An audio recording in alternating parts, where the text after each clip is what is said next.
So, welcome to the nahsee.exchange. If you are a returning viewer, thank you. If you are new to the channel, welcome to the channel.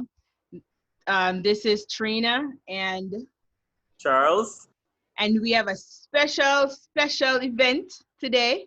We have Mel Yes. Kam's World. They're gonna join us for a little chit chat on this kind of controversial topic. I don't know. We'll see. But we know the discussion gonna be spicy because Mel and Cam extra spicy. So make we do it. Rate, comment, subscribe, and we are going to get into this discussion. So brother, what discussion about? What we are talking about? The topic for today is prayer versus therapy. Prayer versus therapy. And so we saw this post that Mel had on her page, and so we're like, this is an interesting topic, something that we can talk about, and we're just gonna do it. So Right. we're gonna let Mel share the post because she's the one that found it out on the interwebs. So she's gonna tell us about it.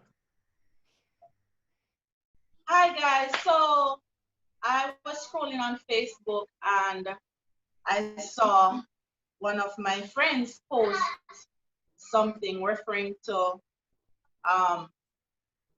prayer and how important it is, but how therapy is more important. So the post is, do we know how many persons in the church suffer from depression but is afraid to speak out because mental issues are demonized? And she went on to say, I have no doubt that spirits exist to attack the minds of the people and that they are rampant. I have no doubt that prayer works, but I know from experience that coupled with prayer, intense therapy is needed in some cases because we have to suppress a lot of issues in the name of Christianity instead of dealing with the issues at hand. For lack of knowledge, the people perish. We need to educate ourselves so we can be able to assist the hurting church. So I had this post and my friends saw it, of course, because I'm saying, yes, I totally agree. And therapy is very, very important. And you have some persons that agree, but you have those in the minority that lashed out at me. Like, didn't you always believe in prayer? And when did therapy become this number one thing? And my opinion is so different from that. In other words, I must say, when did we are trying to say therapy became a substitute for prayer, basically? Pretty much, yeah. So okay. So basically, the issue is we have some people who are believers, Christians, who believe say you don't need to go to therapy. You don't. So mental illness is basically a spiritual thing. So all you need is your church or your pastor and maybe deliverance and some prayer, and you should be okay. That's Right. pretty much what that boils down to. Yes. So I guess the question is, why? Like, why is it that people will be of the belief that that's all you would need, or like, you know what I mean? Because I think we're coming from an era within, especially with like the church, where people saw, back in the day, like 120 years ago, we never have MRI scan or CAT scan or whatever. So people would have see somebody talk to himself, I would feel say like a demons talk to him, like a spirit talk to him. Or if somebody just get up and start behave strange without no reason per se, the first thing I think is I must some form of external force. So spirit. So for me, I think that's where the demonization of mental illness come from just a lack of knowledge, really. You want a reason for why a Mass Joe does start them out a garbage pan. Or he just get up one day and just hurt when family member. Demons, he possessed. Have to be some evil spirit because Mass Joe was a good man up until that point. So I think for me, I think there's something here come from. So although knowledge has increased and we have learned so much through psychology and science and neuroscience, people still believe that yo, all of that is irrelevant to the spirit. Okay. But I think, so before we jump too far into this, maybe we have to talk about like what is mental illness. Yes, so So definition. we look up definition and me look upon this, the American Psychiatric Association, right? So they must say mental illnesses are health condition involving changes in emotions, thinking or behavior, or a combination of those. Mental illness are associated with distress and or problems functioning social in your social life, in your work life, and like with family activities. That's what mental illness is. And we have different types. You know what I'm saying? Like we have, I'm not gonna say, we have like depression, anxiety, then we have like more like bipolar, schizophrenia. You know, like there's all different ranges of, you know, mental illness. And I think a big part of it is because someone can have anxiety, but if that anxiety does not disrupt your functioning, that's when the problem comes in. So if you cannot function in work or school or just in your regular life because this anxiety is just overtaking you, then that's when like you have a problem and you need to seek some form of help. So my take on this topic is that um, I do believe, based on my Christian background, of course, that we accept that sickness is not of God. Okay, but I do believe that we face so many different mental illness, and the problem in the church is that persons are not knowledgeable. And yes, the church demonize some of these things. I think what happened is that if if an individual goes to church, right, Mhm. and they are prayed for because they're suffering from depression, there is no doubt that prayer will work, you know. But what had caused that person to go in a state of depression? When you leave church, the issues are still there. It may be something from their past. For example, a rape victim is depressed because of something that happened 10, 15 years ago. You'll find that every now and again that trauma will affect that individual, and you're praying for that person over and over and over again, and they are not relieved. Yes, it's a spirit, but at the same time, there needs to be someone or that therapy that they need to do, that therapeutic session that they need to do that would help them to overcome this. So prayer works. There are some things that we can say, okay, it's definitely the devil here. And there are instances in the Bible where we know Jesus healed persons from diseases, mental illness. Through prayer, persons overcame depression and so forth. So we accept that, but I think that most times therapy is needed. There has So to be that controlled environment where you help that person to overcome. okay. Me guess because when I said that a while ago, it remind me of something me hear about years ago.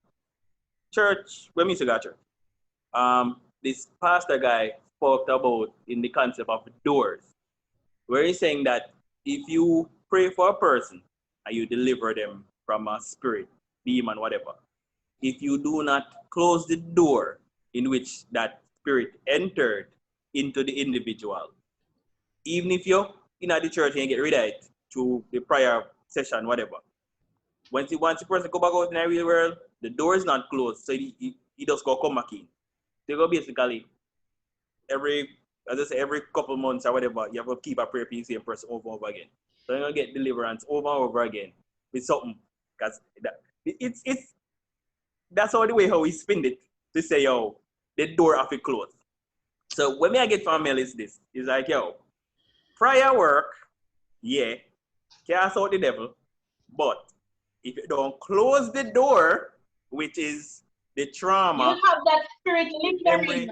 the memory of the rape or the trauma you get from the rape, if you do not close that door or heal that trauma, closing the door, you go right, the spirit will come right back. Basically, that's it, right? Yeah, and that's why you have so many hurting persons in the church. And that is why you find that even when you think like the more mature individuals should be there to guide young people coming in, they're not able to because they're also hurt. They're going through depression that they're suppressing because they can't talk about it. Or if they do talk about it, what, Sister Mel? What I say? And then, you know, so Because prayer works, but so basically, where church basically says this. But we pray for you and pray for the healing, that's it. That is enough. So yeah, and it's been suppressed, you know, because we're afraid of being judged. no, well, that no. So as the post said that persons suppress these feelings, they can't talk about it this in the name of Christianity because you're being imagine me go to church and tell them that I'm an alcoholic and I drink alcohol because I'm depressed. Being so active in church now, imagine if I should do that. But Individuals are gonna judge, and so you find that persons like me will suppress and not speak about it. We put on this front like, oh, I'm strong, I'm over this, I can handle it. So all these broken persons come in, and you can't talk about your depression. You have anxiety issues, you have panic attack, and you can't talk about it because they're gonna say that's the devil. And if you pray and go and fasting, but here's the thing, it shall be done. So if you can't go in a church to deal with them thing there and talk about it and get support, then what's the purpose of going to church? Remember, we function by the way how we socialize. So we are socialized from being young that everything you go in prayer, right? So an outsider, unsaved then come to church and going through a lot of stuff, and he or she is prayed for. Most of the time, they expect that the prayer will work immediately. And even Jesus says some things takes not only prayer, but prayer and fasting. But So some people hold on now. Because here's where I'm gonna disagree in a sense with that, because mental illness, right, is not something where you can say, all right, let me change my diet and something might, you might improve your health or whatever. If someone is truly diagnosed with, like, a mental illness or whatever, prayer and fasting, it might alleviate the symptoms, but like, you are diagnosed with whatever it is, and you can use different things to manage it. But to me, just to say, prayer and fasting, and we pray for you, and your bipolar is just gonna be no more. I just think that's a very dangerous That's just a very dangerous thing to put out there in the community for people who really suffer with these mental illnesses, because someone will just walk in the church and be like, well, I got prayer, so I guess I don't need this medication. I don't need to do anything else. And then you look and their condition just got worse. But the thing is, another thing, people don't even want to accept that they're struggling certain way now. Because for a person who is bipolar, they don't want to, most times, they don't want to even accept that they're bipolar. They just say, oh, may have a little mood swing and a little attitude and whatever. So my problem really is when this depressed person comes and is being prayed for, and because being spiritual gives you, it's positive, it gives a positive impact on your life in general.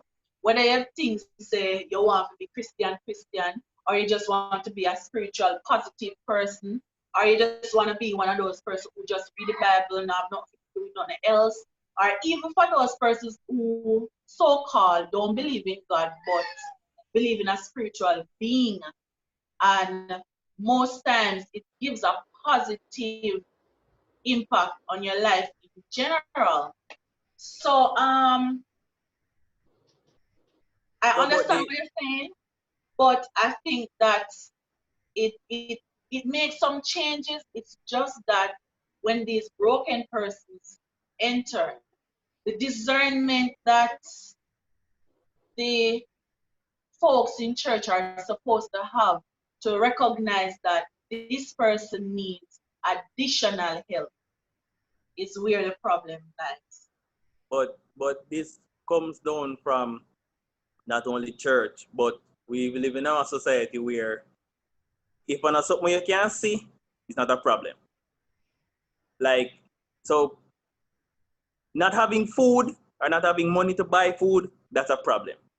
You waking up and feeling sad is not a problem. Drink some tea. Because we have one society where we believe in mental problems, something that is unseen. You understand? So the church, as Mela say, go come like a feel good, quick fix type of thing. So you just go in there, get some prayer, woo! You know, you feel energized, your spiritual life get energized, you feel nice and you walk out. But nothing really fix. And the thing about it is that as the post said, you go suppress it because somebody prayed for you. You feel good. So if you come back one next time, no one say, you know, say, boy, the prayer ain't work, it's like, yes, God pour an hour. You understand? You're like, you say, yo, God not doing job. The prayer ain't strong enough. So guess what? You just go suppress that. And just every time you come to church, woo, feel nice, get some prayer. Run the altar call and feel nice. Because our society, on a whole, outside the church, just don't deal with mental illness. If you will tell one parent right now, say, your 4-year-old child can be depressed. You go ask what? Where am I depressed for? Me not feed him, me not bed to sleep. No. I depress him. Like, no, that's what I have legitimately But a 4-year-old child can be depressed. Like, we know this. Science, as I said earlier, science has proven, studies has proven that your child can be depressed. But if you ask a Jamaican parent right now, you're a little Pitney, he'll start out the door. You know, say, little Johnny might depressed. What do him? We just feed him on your clothes and your food. What's wrong with him? That is the mentality of the society. So it's easier for a person to say that it's a spirit. If little Johnny does all of a sudden start get depressed, they move to say somebody doing something. As they say in Jamaica, there's something called obia. Somebody if he put spell on him or science on him, obia. The better yet, the answers to them come back, Doppy touch him. Because we have this thing, Doppy touch your pitney. So all of a sudden now he frantic and in depressed. I say you go to church and make them pray for him. So wait a minute. But Nikki, that logic shouldn't apply to church people. Dopey touching people and people working science. That shouldn't apply. But remember, we wrestle against principalities and powers. You understand? You have to understand. Thank you very much. Things that are unseen. So remember, say me you can't see little Johnny's spirit when you touch him. But instead, you go to a psychologist and get the evaluation for little youth, because Granted, there may be something in your family line that is passed down through genetics that now has passed to him, where might have triggered that the natural thing some more Jamaican people go say, go pray for him. I don't pay a touch him. And granny I go And look guess what? something to that effect. Guess what, Mickey? That natural thing that passed on from generation to generation in the spirit realm, in church, that is called generational curse. So we exist with the spiritual realm. So what is physical here, there is a spiritual attachment. I don't know if that's the right term to use, but there's something spiritual that equals to what is happening now in this in the So physical. why? Okay. So in the church, we say that's generational curse. So you have to go on prayer and fasting to break that curse. Listen, here's where I take issue with this. Here's where I take issue. Like, there is such a thing as like trauma bonding, right? So when you grow up, because nobody exists by themselves. Every human being, we have a what them call it, family of origin. Your family of origin teach you a whole bunch of things. Them can teach you function, or they can teach you dysfunction. If you grew up in your yard and the way all your people them resolve conflicts, if you just throw a big stone and just fight, that is how you learn to conflict. Grandma they fight daughter they fight. You know, everybody just one big brawl, and you're gonna think that is okay. So when you move from your family, you can't even move go on different country. Not gonna make a difference. When you get into it with your person, your pitney, a big stone you draw, you're mad to fight and tear down the whole place. So your family, I say, your family of origin teach you certain things, and you're bonded with that. To me, and that's when me hear generational curse, that's what I'm thinking of. You can break that, like you said, prayer and fasting, because you know you read, you get new information, you're like, no, this is not okay. Let me change and do something else. When it comes to somebody being like diagnosed with mental illness, I don't feel like that same approach can be taken, because you have a medical condition that needs to be treated. So I feel like if you're telling someone, if you're sitting in church and you are not, here's where I have the problem. I feel like when you're sitting church, you don't get balanced information. You don't get, yes, pray and fast, yes, go to the doctor. I feel like it's completely one-sided. Like, listen, prayer and fasting, Jesus saves it all. Let us pray for you and Shambhala 2 times and now you're good. Or Shambhala 3 times, spin round 2 times and kick As a and turn Catholic, you over never say 4 times. Hail Mary. I just, Hail Mary. I think it's doing a disservice to people when we don't say both, and or if we place more emphasis on one than the other.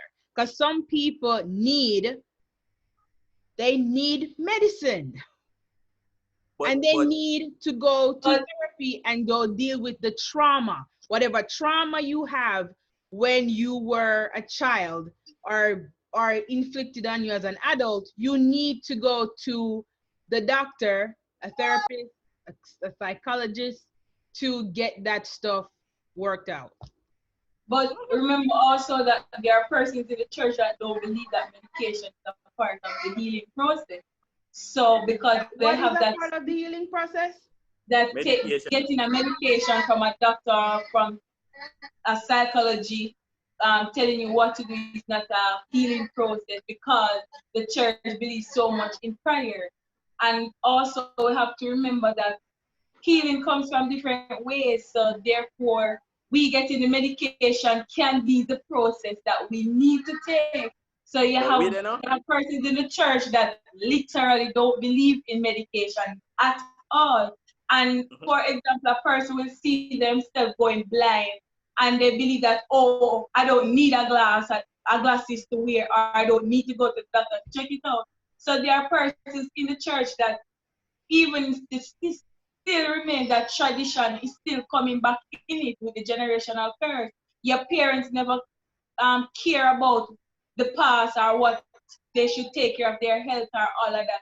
And you just say, oh, my mother never wear glasses, so I'm not going to wear none anyways. I believe that prayer will work. Yes, sir. It's the same concept as just drink tea. Just Your belly like hurt you, people with drink diabetes. tea. Your head hurt you, drink tea. Everything wrong with you, drink some tea. And Yes. and it's all right, put it this way. We have a society of quick fixes, right? Church is one of those things. Quick fix. But wrong word. When we really need to say, we have a survival mentality. So we only look at what is necessary to survive. So you need to work, you need to make money, you need to buy food, you need to have a shelter over your head, you might need a car to move around. Survival.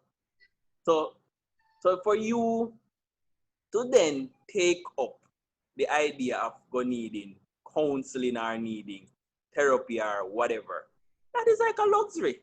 You're going to spend on $5,000, go on therapy, and you could have put $5,000 to your flour and rice. Can I tell you?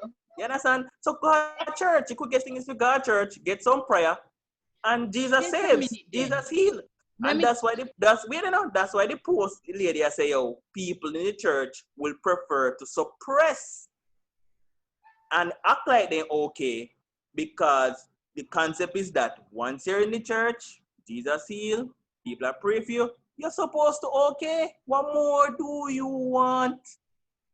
Demons attack you. If something else wrong, a demons attack you. Is something else wrong with you? The devil. But because of you. The devil. Develop that stigma. Christians develop that stigma. You have young believers going into the church and hear that and even adopting it. You mean like this today? Like in 2020? Yes. Young people, I believe them foolishness here? Okay. You have young people who are, all right. All right, just say. No, I would not know. I would say like, all right, maybe the older generation, you know what I mean? Like maybe the older people. But yeah, young people. Hold on. Sorry, let us tell you one quick joke. I have a friend, you see, for years, from we left high school and whatever. I mean, I read certain books. I mean, I tell him, say, yo, you know, because I like psychology. I've always liked the idea of psychology. I think psychology is one of the greatest academic, subjects on the planet, because it literally study human being, which we are, create everything on the planet. So the thing that study us, to me, I greatest school, the greatest subject. So me love psychology. So me have to read for a long time. And I remember saying to him, you know, like, me notice on something in behavior. I say, you know, say, you might X, Y, and Z. And the man look at me and say, why you try to say, me mad? Me I say, I must be mad because only mad people talk about shrink and talk about psychologists. You see me, I don't know garbage man. He was offended. Like, no joke, in fact, like, good offended. Because me tell him, say, yo, you know what, say, yo, the way you think, you might need some counseling, and you might go talk to some professional help. That's all. Me say to him, you know. And the man vex, good vex. Say me I say mad. And I'm going to a garbage bin, and me I disrespect him. So, and he's not a Christian. So I'm going to show you, say, imagine now that mentality in the culture, and then move that over to the church, where Jesus fix and heal, and you just need prayer. That's it. People go suppress and pretend like everything is all right. That go even make it worse. You go worse pretending in church that everything all right, because you're in the era where supposed to everything is all right. But that is a problem. But that's such a false narrative. It is. It's not because dangerous. you're going out and you say you're baptized and them dip you under water. When you come back up, physically you're still the same person when you dip or you go under water. You come back up, you're just wet, and you're physically the same person. How does this change your depression or your anxiety or your whatever else that you have? It does not. It doesn't fix any of that. You don't do it. It doesn't. So let me give you an example. And I'm going to use a sickness to carry it right back to the whole depression and everything. So, for example, somebody comes and say that they are diabetic and the devil is fighting their end. I'm putting it out there. It's not that I don't believe that the devil can do that, you know. But whenever I hear it, I feel so annoyed. Reason being, all right, so you come with depression, with that being having diabetes. So you're diabetic and the devil fighting your health. So one day I asked someone, how do you eat? Like, what do you have to eat?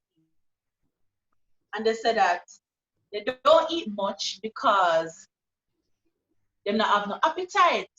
So me being a social worker, I'm gonna start thinking about the person as a being. Why you don't have appetite? What do you think it caused that? You think it's something natural or it's just that you know like food? Then when they tell me what they eat, I'm like, okay then. So how is your life at home? Where do you think your body get the nutrient from if you're not eating the right kind of food? And you know, them give them a little story. But we eat this sometime and that sometime and whatever. How is life at home? How are you managing socially? You know, and it go on and go on until we realize that this person is so stressed and they are becoming so depressed that they don't have appetite to eat properly. So they're not eat no food, and when they do eat, they not eat properly, and then bam, this sickness coming. Doctor tell me to me diabetes, and you still not eat properly because you don't have no appetite, and you try sometime and it work. You go to church, then pray for you, feel good. You work it through maybe a week until church keep again, and then after a while, when nobody no remember to pray for you. They must remember that the Bible also says faith without work is dead. So if you go to the church and they pray for you, what are you doing outside of church to help yourself come out of the situation? So this person never want to tell me. It's like she found it so weird and she felt uneasy to actually say, I'm going through this and I'm going through that. I mean, never realized this affect this why me actually sick this we are. So it's not only just mental health, but mental health lead to a bunch of other things. All kind of health, all kind of issues of health. But and this we not really work. So we pray and the person feel healed.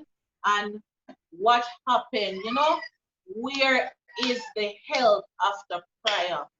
But wait, you know, but this now will segue into one subtopic that I want to bring up is the church a good support system? Because here's the thing. If you pray for somebody, cool. Example, the person with diabetes. You pray for Sister Ann and her diabetes. Cool. Who now goes to Sister Ann or asks her and say, okay, Sister Ann, you got a doctor, didn't get no medication, what doctor tell us? What diet? It's equal question answer like what diet you eat? Like what are you doing to manage your diabetes other than just get this prayer every Sunday? What you do? The thing is, most churches don't do that. They pray for you, fasting, put hands of healing, and that's it. Them lack of knowledge. Jesus, that's why I start all the things saying knowledge. Jesus was supposed to come down off a cross, touch Sister Ann, diabetes away, and Sister Ann good. Where is the follow-up to say, how your medication go, how your diet go? If it's a case that the person cannot eat right because they're financially unable, who knows, okay, let us run a tide or whatever. Get some money, get Sister Ann some groceries so she can now eat right. Where is that support system? The problem is the church. Most churches don't have that. Yeah, most churches don't have a support system. I remember where you have some pastors you help someone beyond prayer. You have some pastors who manipulate people, so they always want to be coming back. You have pastors who charge for you to pray for them. Yeah. So they'll always have you coming back. So even if they say you have a mental illness and they can help some of them, like will literally always tell us, say, it's the devil, and And your not neighbor help down the because they road, want how us over you? coming back. Yep. And then we You're tell us your right, neighbor down the because road. that's a part of the problem. Like we have I think we have a couple of things. We have one, the people in general, they're not educated. And then we have our, like, culturally, we have it where our belief system, Christianity, I don't know where we get some of the things that we believe in now. I don't know, me not really understand like where we get them something from. Where we know we are even like people under 30. Like you go to church and you sit down and somebody I tell us say, oh, your mental illness is just, you don't need, like, why would I even sit in a church and even take that advice? Like, why, if you pray for me 3 times, right? I'm still Wait, depressed. wait, Why would wait, I continue to have you pray for me? Like, why wouldn't I wait. say, you know what, I'm gonna try something different? Like, maybe I should go to therapy, right? I don't understand why Because you it don't, is you know what I mean? Like, especially young people are being exposed to so many different things nowadays. I don't know why they would sit there and just take this. Because Jamaica are really exposed to therapy. Remember, actually, psychology in Jamaica, even though it's around for years, it's really still new, to a lot of just us. really a take off now.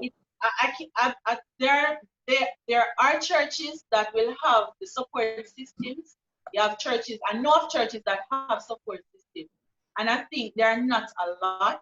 And I know of I pastors didn't who will ensure that after they pray for you, they're gonna find out what else is going on and assign you to the right person to help you along the way.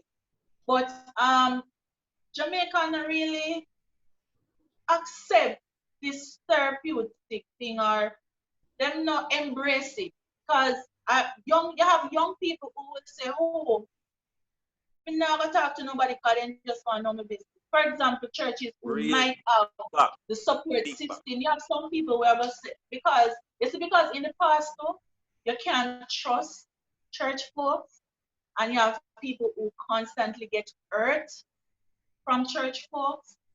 You find that there's a breakdown when it comes to opening up, because they're used to hearing, even if like you're coming from another church and going into a new church, like it's like you're expecting that culture. And I mean, I have this experience where I'm coming from an old church, going to the church that I'm going now. I was expecting a certain kind of culture. So I was like, put up this wall and distant and all of that. Then I realized it's not the same. You actually have good church folks and nice people around. You actually have church folks who actually care.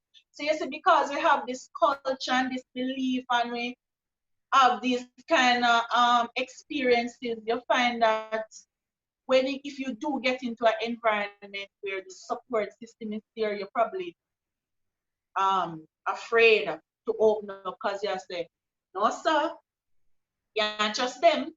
I'm going to talk back. But Them going to judge me. Them going to this, that. So I think what needs to really happen is that for support system, yes, they will support, the church will support spiritually, but they need to have that department or a few persons where they can that rely are on to and it will help be these broken persons go through the process, or recommend place or agency or individuals who can actually help with these things. you need a system where people, you have a church where people are trained. Just like you send a pastor go seminary school, theological school, go learn about the Bible. You have courses like some counseling courses that are probably 2 year, 1 year. If your church really want to be a place to really help people, that support system, I think we gonna need to start thinking about, churches gonna need to start thinking about training people, like invest in training your individuals, your leaders, your what you call it, choir director, whoever, these leaders in your church, some form of knowledge. So yes, they know about the Bible, yes, they know about the scriptures, but they also need to know practical knowledge, practical tools, we can help people like a first aid, and if something deeper with them can deal with, you know who to send them to. So like, okay, link the psychologist over there. And then again, too, like that. You have trained persons. Me believes that there are trained persons in many churches, but what happened as a trained individual, you yourself actually afraid to offer the service there. Because if it's a very over spiritual church, they might tell us that you're not at the right place to come to anybody.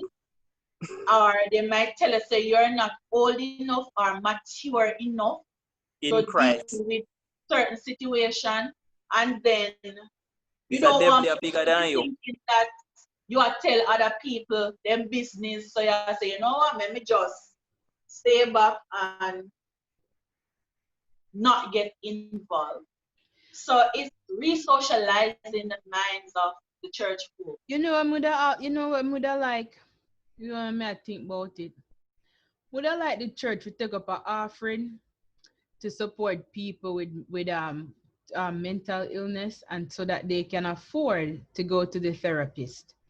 Just like how we take up offering for everything else, we take up offering for all type of things. We take up 50 million church building funds, 25 million food drive. I feel like this should be one of them things that they do support the community in by getting a fund together. So if somebody needs to go see a therapist and they need to pay for it, that the church can actually help them pay for it. I think that'd be a good thing.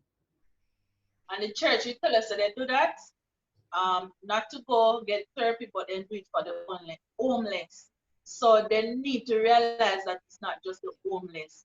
The very best friend beside them is going through some level of mental illness. But that is why we tell you again from earlier, it's about survival. We have a culture of survival. You see, you go think about building a house for the homeless, because that's a physical thing you can't see. That is a physical problem we can fix. Build a house. How can you see depression? You can't see depression, you know. Depression is behavioral. And somebody will tell us, yo, I also Tom stay. Forget about him. Tom good. But so homelessness, somebody not having food, those are physical things you can see. But mental illness is something from the mind, it's intangible and something you can't see. So we have one culture, so yo, if you can't see it, it's not a problem.